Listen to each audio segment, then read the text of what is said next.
आज हमारे इस भारत में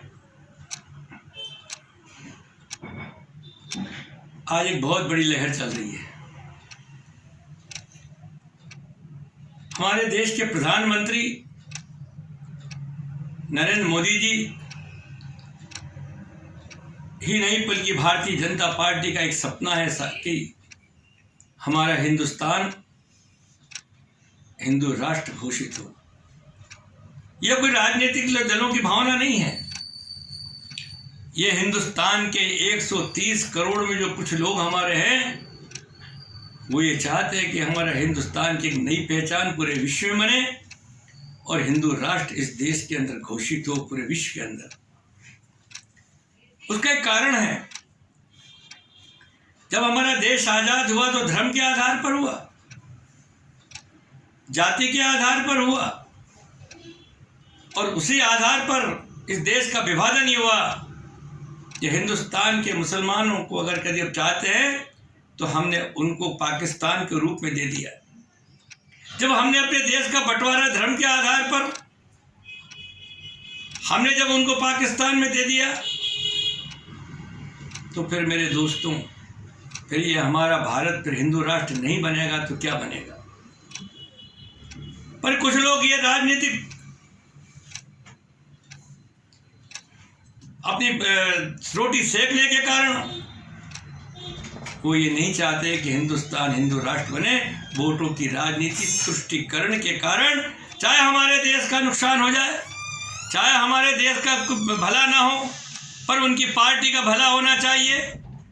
ये उनकी भावना है। उनको देश से कोई मतलब नहीं है। उनको देश अगर है तो अपने वोटों की राजनीति का, तुष्टीकरण की राजनीति का भला चाहते हैं। हिंदू राष्ट्र क्यों नहीं घोषित हो? हमारी एक पहचान है, हमारे देश की एक पहचान होना चाहिए। और अगर ये लोग चाहते हैं कि हिंदू राष्ट्र अगर कभी घोषित होने से कोई बवाल मच जाएगा, मैं ये कहना चाहता हूं हिंदू राष्ट्र घोषित होने के बाद कोई किसी मुस्लिम हो, कोई भी सामाजिक हो, कोई सिख हो, कोई ईसाई हो, किसी का भी कोई नुकसान नहीं होने वाला है।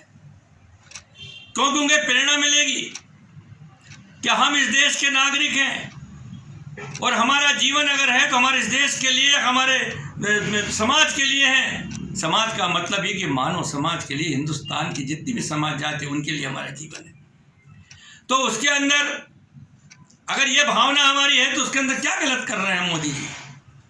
आज मेरे दोस्तों, प्रधानमंत्री श्री मोदी जी ने अगर विदेशों में हमारे जो संकट में फंसे हमारे भारतीय, हमारे भारत के भविष्य में नौजवान छात्र जो फंस गए थे कभी यूक्रेन के अंदर, उनको उन्होंने अपने निःशुल्क रूप में इस देश के का वाहन के द्वारा, विमानों के द्वारा वहाँ की दोनों सरकारों से निवेदन किया कि हमें हमारे भारतीयों को हमारे देश में लाना है ताकि हमारा भारतीय हमारा सुरक्षित रहे।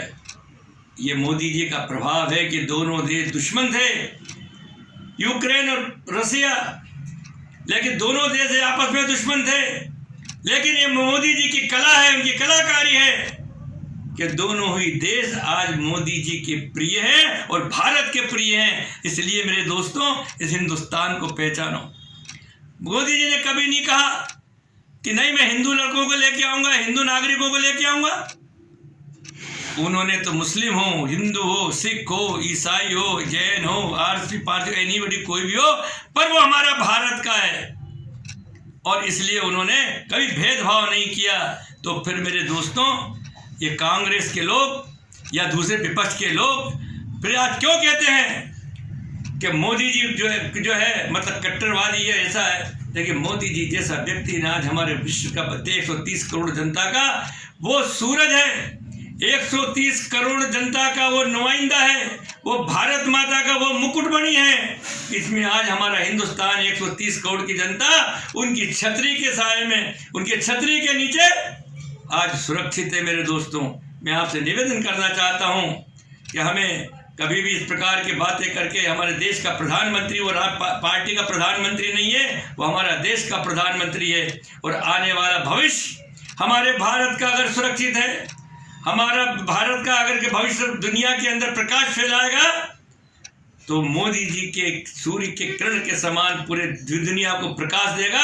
ये हमारे भारतीय जनता पार्टी के नहीं है बल्कि पूरे राष्ट्र के है। मैं उनको इस पर यूट्यूब चैनल के माध्यम से मैं उनको नमन करना चाहता हूँ, मैं प्रणाम करना चाहता हूँ मेरे देश के प्रधानमंत्री जी को कि आज उन्होंने हमारे देश के नहीं, पूरे भारत के नहीं, पूरे विश्व के अंदर और भारत माँ का सम्मान बढ़ाया है। इस आशा और विश्वास के साथ बोलिए मोदी है तो मुमकिन है। धन्यवाद।